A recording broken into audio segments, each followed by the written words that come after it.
आदरणीय रोहनजी, मला ज्यांनी बोलवलं ते सन्माननीय दत्ताभाऊ, व्यासपीठावरील सर्व सन्माननीय मान्यवर, सर्व पुरस्कार विजेते बंधू आणि भगिनींनो, सर्वप्रथम मी उषाताईंना मनापासून धन्यवाद देतो.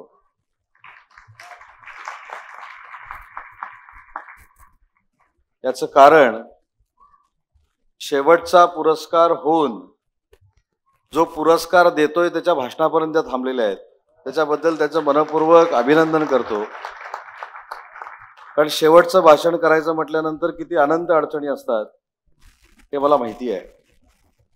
आणि खरं तर दत्ताभाऊनं जेव्हा मला या कार्यक्रमाला बोलवलं आणि आज सकाळी माझी त्याची भेट झाली, तेव्हा मी त्याला विचारलं, आता महेंद्र कपूर यांची गाणी मी ऐकली होती, त्यांची मी गाणी ऐकली, दादा कोंडकेंच्या पिक्चर मधली देखील त्यांची गाणी ऐकली, पण त्यांच्यावर मी काय बोलू? जे मला बोलायला सांगितलं होतं सगळं बोलून तो मोकळा झालेला आहे. मला सांगितलं होतं की ढगाला लागली कळत त्यांचं गाणं आहे, भारत पाकिस्तान बॉर्डरवर ते गेले होते.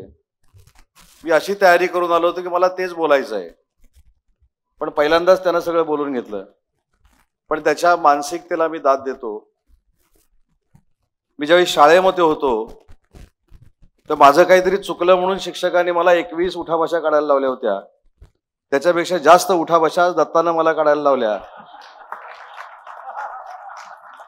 आणि राज्याच्या उद्योग मंत्र्याला जो उठाभाषा काढायला लावतो तो दुनियेत कोणालाही उठाभाषा काढायला लावू शकतो. त्याच्यामुळे त्याचं मनापासून कौतुक आहे की अतिशय चांगला पुरस्कार वितरण सोहळा या ठिकाणी आपण साजरा केला. आणि माझ्या आयुष्यातलं भाग्य आहे. मी अनुपजींना आता मी सांगत होतो, माझी आणि अनुपजींची ज्यावेळी भेट होते त्यावेळी मी अनुपजींना सांगतो की तुम्ही रत्नागिरीला आलं पाहिजे. याचं कारण सुदेशजी असं आहे की तुम्ही दोघं जे एकामेकाच्या आजूबाजूला बसलेला आहात, त्यांचे सगळ्यात आमच्या घरातले फॅन कोण असतील तर माझे वडील आहेत. म्हणजे आपल्याला माहित असेल ती कॅसेट यायची तेव्हापासून वेसावकरांची कमाल हे लहानपणापासून माझ्या वडिलांनी हिरोंची धमाल. म्हणजे ज्यावेळी मी शाळेत जायला निघायचो त्यावेळी ते एक ऐकायचो आणि घरी आल्यानंतर अनुपजींना ऐकायचो. म्हणजे जे आता ते भजन जे म्हणाले ते मी ऐकायचो. आणि मला असं वाटतं की या दोघांनाही भेटण्याची संधी दत्ता मला मिळाली. आणि सगळ्यात चांगली गोष्ट अशी आहे की आम्ही अनेकांचे सत्कार करत असतो, परंतु आजचा सत्कार मी उषाताईंचा केला, अनुपजी तुमचा केला, सुदेशजी तुमचा केला, रोहनजी तुमचा केला. ते माझं भाग्य आहे. पण तुमचा सत्कार करणाऱ्यानं माझ्याकडनं सत्कार करून घेतला, त्याच्यामुळे माझी उंची वाढलेली आहे. त्याच्यामुळे तुमच्या सत्काराचं भाग्य मला लाभलं हे माझं खरोखरच मी परमभाग्य समजतो. जसं मी या दोन महनीय व्यक्तींना भेटलो, उषाताईंना भेटलो, तसं रोहनजी तुम्हाला देखील भेटलो. आम्ही राजकारणामध्ये फार मोठे सत्कार घेत असतो, सत्कार करत देखील असतो, परंतु आजचा सत्कार आणि त्याच्यामध्ये महेंद्र कपूरांच्या तिसऱ्या पिढीला देखील मला भेटता येईल. म्हणजे तुम्हाला मी भेटलो, सिद्धांतला देखील भेटलो. आणि खरोखरच आवाजाची देणगी काय असते हे आम्ही आज इथं या रंगमंचावर देखील बघितलं. त्याच्यामुळे तुम्हाला देखील भेटण्याची सत्ती दत्तानं मला संधी दिली, त्याबद्दल त्याचे आभार मानतो.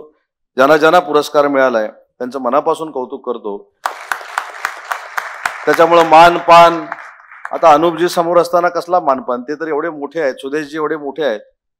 पुन्हा एकदा उषाताईंचं मी नाव घेतो. ही एवढी मोठी मंडळी आहेत की त्यांच्यासमोर माझा मानपान किती आहे ह्याच्यापेक्षा त्यांच्या कार्यक्रमाला बसून, त्यांच्या बाजूला बसून आपला मान सन्मान झालाय, आपण त्यांचा फोटो काढला म्हणजे माझा मान सन्मान झालाय, अशा पद्धतीची भूमिका आपल्या सगळ्यांची असली पाहिजे एवढीच विनंती करतो. जास्त त्यांच्याबद्दल बोलून उपयोगाचं नाही, कारण माझे फोटो आले पाहिजेत उद्यापासून. आता त्यांनी जर ठरवलं की ह्याचा कार्यक्रमच करायचा, ह्याचे फोटोच लावायचे नाहीत, तर या कार्यक्रमातनं मी चांगलं काहीतरी घेऊन घेण्यापेक्षा मला धोका निर्माण होईल ह्यांच्यापासून. आणि म्हणून मला पुन्हा एकदा दत्ताचं मनापासून कौतुक करायचं आहे की दत्ता असेच कार्यक्रम आपण करत राहा. शेवटी महाराष्ट्राला एक संस्कृती आहे. आज दिग्गज कलाकारांचा तू सत्कार केलासच, परंतु उद्योजकांचा, माझ्या सरकारी अधिकाऱ्यांचा सत्कार केला हे माझ्या दृष्टीनं अतिशय महत्वाचं आहे.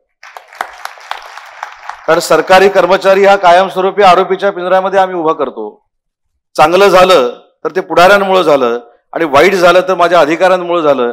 ही प्रवृत्ती बळावत असताना दत्ताजी तुम्ही माझ्या महाराष्ट्र शासनातल्या अधिकाऱ्यांचा सत्कार केला, त्याबद्दल अधिकाऱ्यांच्या वतीनं आणि महाराष्ट्राच्या प्रशासनाच्या वतीनं मी मनपूर्वक आपल्याला धन्यवाद देतो.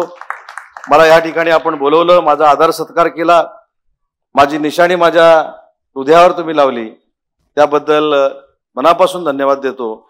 आणि माझ्या जसे हृदयावर तुम्ही ही निशाणी लावलेली आहे तीच आपल्या खांद्याला लावावी ही देखील या कार्यक्रमाच्या निमित्तानं विनंती करतो. आणि अजून एक फायदा सांगतो, अनुपजी जाता जाता अजून एक फायदा सांगतो.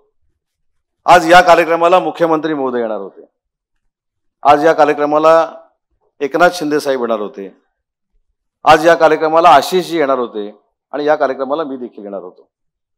अमित शहा साहेब आले म्हणून देवेंद्रजी येऊ शकले नाहीत, एकनाथ शिंदे साहेब रायगडच्या दौऱ्यावर असल्यामुळं ते येऊ शकले नाहीत, सांस्कृतिक मंत्री त्यांचा काहीतरी एक कार्यक्रम असल्यामुळे येऊ शकले नाहीत. या खरोखरच त्यांच्या अडचणी होत्या, पण त्याचा सगळ्याचा फायदा मला झाला. तुमच्यासारख्या दिग्गज व्यक्तींना सत्कार करण्याची संधी माझ्यासारख्या कार्यकर्त्याला मिळाली. हे जर असते तर प्रोटोकॉलमुळं मला ही संधी मिळाली असती की नाही ही शंका आहे. त्याच्यामुळे जे काही नियती घडवते ते चांगल्यासाठी घडवते असं आपण समजावं. दत्ताजी ऐकलं का? आणि तुमच्या हे तीनही मंडळी कार्यक्रमाला आले नाहीत तरी त्यांच्या सदिच्छा, त्यांचा आशीर्वाद तुमच्या सोबत आहे. हा त्यांचा निरोप मी आपल्याला देतो. माझा जो आदर सत्कार केलात त्याबद्दल मनापासून धन्यवाद देतो. आणि केलेल्या सत्काराचा तुम्हाला पश्चाताप होणार नाही आणि तो फुकटही जाणार नाही हा शब्द देतो आणि थांबतो. जय हिंद, जय महाराष्ट्र.